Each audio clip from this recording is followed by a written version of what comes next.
Well, good morning and welcome to Mirador. And I've got trouble already with these two in tow. They get very sloppy and out of control sometimes.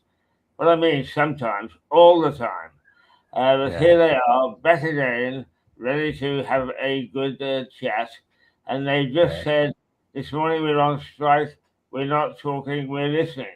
So God only knows what we're going to do next. I have no yeah. idea. Well, the Did you idea say is you that had a we problem just with your toe? Sorry, Keith, is that what you said? You said you got these two in my toe. Well, you could just take us off your toe, I suppose, couldn't you?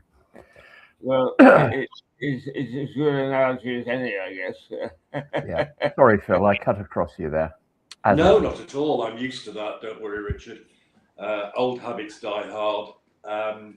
No, I think the idea, Old Keith. hobbits die hard because, of course, typically they live to well over 100 and then go west. Um, You look a according bit to like a hobbit at the moment, I have to say. well, yes, thank you. I have got hairy toes, so that's quite possible. It is That's quite, what Keith meant about toes. Yeah, yeah, yeah. Albeit maybe his. I don't have, I don't have a ring that makes me invisible. Sorry, that's probably a little bit rude. That's one of the clumsiest thing I've ever heard you say. But let's leave rings out of it, shall we? Yes, yes. In fact, But my daughters would say, "Dad, it might make you invisible, but we bloody hell we smell you." So I've just got to live with I'm that. sure they would say that. Oh, and well, You and know, they do, and they do. I'll tell you an odd thing. Here's a very odd little detail of my life, um, which is I'm obviously transitioning into becoming a man. But secondly, um, about time. yeah, two of my daughters quite separately, completely separately, have booked themselves to go to Bilbao in northern Spain at exactly the same time. Now, what are That the is chances? spooky. It is a bit spooky, isn't it? Yes, And my middle daughter, bless her, she that's Josie, isn't it? Josie, yeah, she's travelled um, all over the place, um, and she seems quite happy travelling on her own. She's got a boyfriend, but she doesn't need him to travel with her. And she thought she'd go to the Guggenheim in Bilbao, which you may know, and Keith, you probably may know as well, the um, art museum there, which is an extraordinary building. And Casper's agreeing with me about that. Yes, absolutely. He's There's no way I can shut getting, him up. getting I'm involved sorry. this morning. Yeah, no, but Bilbao has got a lovely old city centre, but then there is this Guggenheim, which is an extraordinary building. It's like a load of cubes put together in different angles, all in, I guess, what must be some kind of stainless steel, uh, which you can visit. And it also has, oddly enough, it has the largest indoor market in the world. You mean And Bilbao, not the Guggenheim? no. Bilbao has the largest indoor market in the world. Yeah. And I would, if you're ever in that, if you're ever just popping out, Phil, you get the 123 bus from where you live to Bilbao. It's a And very obviously, quick journey, and I've got a bus it pass. it has to be a quick journey because, of course, you've got to hold your breath because it's most of it's under the sea. Um, and no, but it's a fantastic place because it's right on the coast there. The seafood is fantastic. It's just and I wanted to go and live there when I first saw it, and then I thought, no, actually, I don't want to live here. Unlike Keith, I'm not a great wanderer. Keith, you have been a wanderer, haven't you, throughout your life? I describe Sorry, myself as a gypsy, really. Sorry, go ahead, tell me. I say I describe myself as a gypsy, really. I mean, I have. Most of my family were as well. Yes. No. Yeah. Well, I wasn't a Romany. No, neither were my lot. My lot would really do your driveway and then charge you too much for it. That's what my lot would do. Ah, yeah. Right. Yeah. Yes. Well, I wouldn't know how to do a roadway, but I wouldn't know how to charge. Oh, come along! You charge us. We have to pay a huge amount of money to appear on your shows. You know that, don't you? Yes. Exactly. And I spend it the moment I get it in case you want it back. No. It's a bit like Morecambe and Wise, really. No, it is. He's got an account at the Black Horse, which he just adds. You know, I have to go in there and just settle it up every now and again. So, not bad man. Yeah. Now, sorry. Before we start on, and we should talk about serious stuff, of course. Otherwise, do we have to? No. Our loyal viewer and his dog will get bored, as indeed my dog has, because he's just gone and sat in his basket in the corner. Two things today. Firstly, may I say congratulations to all those who are getting their A-level results today. And they might not get the grades they wanted, but they will, I've no doubt, make use of the grades that they have got to go through clearing if there's a problem, and make a good fist of their life. I'd just like to ask you two about this, because I know, Keith, you very bizarrely went to Canada to do your tertiary education. I think that's the phrase I'm looking for. Yes, it sounds good. And Phil, you went to, so I'm not going to name the place unless you want to name it, but a university that was not your home university. No, I name it away. I'm very proud of having gone to Durham, which is and was a collegiate. Tell me, old Durham town. It's Roger Whittaker, isn't it? Yeah. It is Roger Whittaker. It's also the Pink Panther. Yes, it is. Durham. Durham.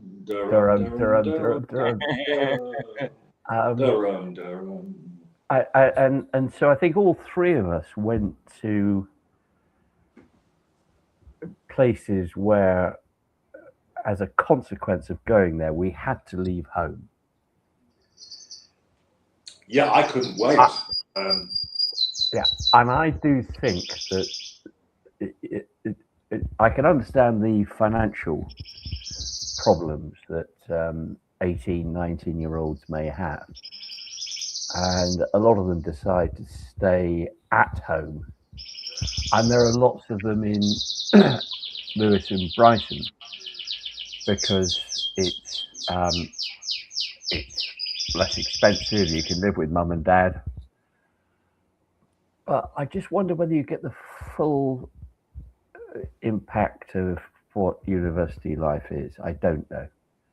I'd be interested to know your views on that. I think going away was, for me. Well, Sorry, go ahead, Phil. I don't think you do get the full life. No. Because you're going home like a kid. Yeah. The whole point of certainly being in a college or halls of residence at the other types of university, the non-collegiate types, it's all part of the experience.